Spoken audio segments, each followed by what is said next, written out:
2007, Tony Parker, 25 ans, champion NBA, MVP des finales, le premier Français à atteindre le sommet du basketball mondial. Contrat de 66 millions de dollars, icône internationale, intouchable. Pourtant, en coulisses, une autre histoire s'écrit. Une histoire qu'on ne raconte jamais.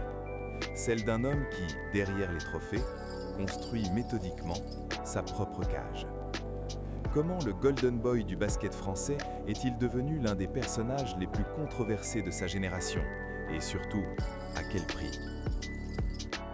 Pour comprendre l'ombre, il faut d'abord revivre la lumière. Tony Parker n'était pas destiné à devenir une star NBA.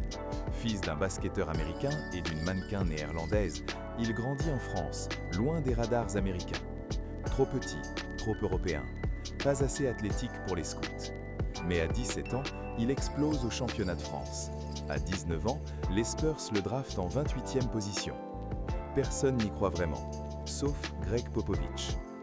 Dès sa première saison, Parker impose son style. Pénétration fulgurante, finitions acrobatiques, vitesse pure. En 2003, à seulement 21 ans, il remporte son premier titre NBA. 2 ans plus tard, il devient All-Star. 2007, finale NBA. Parker atomise LeBron James et les Cavaliers. 24,5 points de moyenne. MVP des finales. Le basket français a son premier dieu vivant.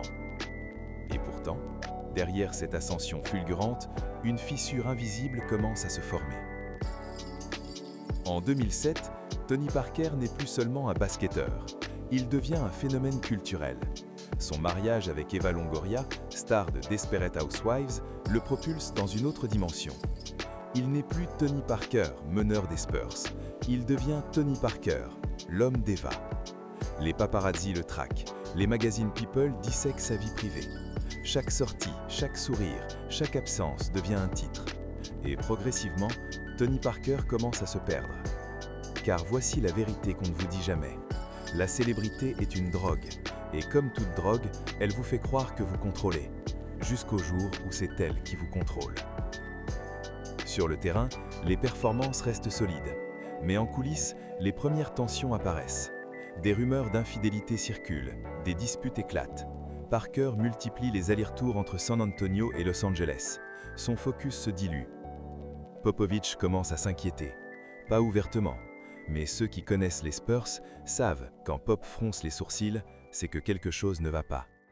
Et puis, en 2010, tout explose. Novembre 2010, Eva Longoria demande le divorce. Motif invoqué, infidélité répétée. Le scandale éclate mondialement.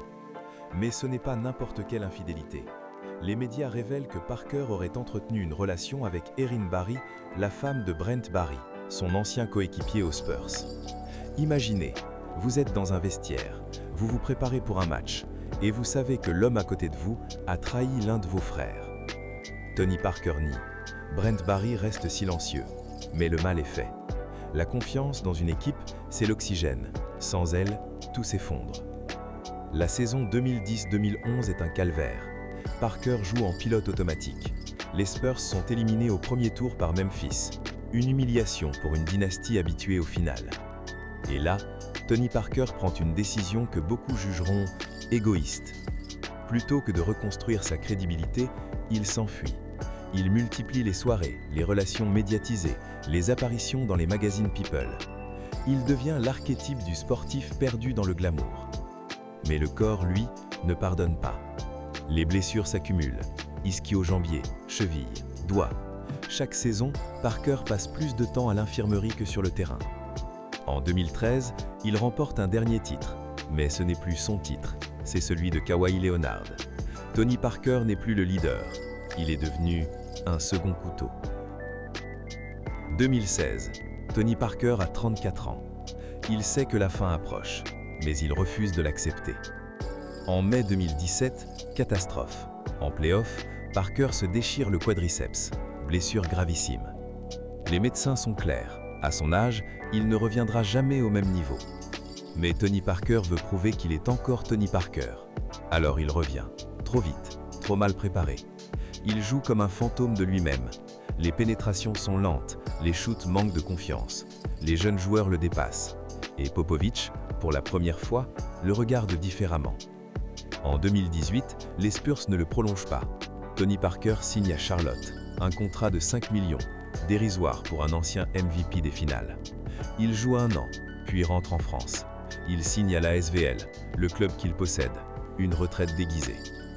Juin 2019, les Spurs retirent son maillot. Parker pleure, le public applaudit. Mais dans les yeux de certains, on lit une question muette. Qu'es-tu devenu, Tony? Car voici la vérité. Tony Parker n'a pas simplement vieilli, il s'est égaré. Aujourd'hui, Tony Parker est propriétaire de club, consultant, homme d'affaires. Il affiche un sourire, il parle de ses succès, il vend son autobiographie. Mais si vous creusez, si vous écoutez les silences, vous sentez quelque chose d'autre, une nostalgie lourde, un regret inavoué. Car Tony Parker a tout gagné. 4 titres NBA, un MVP des finales, le Hall de Fame, la reconnaissance internationale. Mais est-il vraiment gagné? Tim Duncan a quitté le basket en héros silencieux.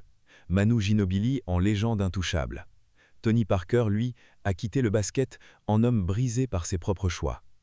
Alors oui, Tony Parker est une légende, mais c'est aussi un avertissement. Un avertissement sur ce qui arrive quand on confond la gloire avec l'identité, quand on laisse la célébrité dévorer la discipline, quand on oublie que le succès sportif est fragile et que l'ego, lui, est indestructible. Aujourd'hui, une nouvelle génération française domine la NBA. Ils regardent Tony Parker comme un pionnier, mais regardent-ils aussi ses erreurs?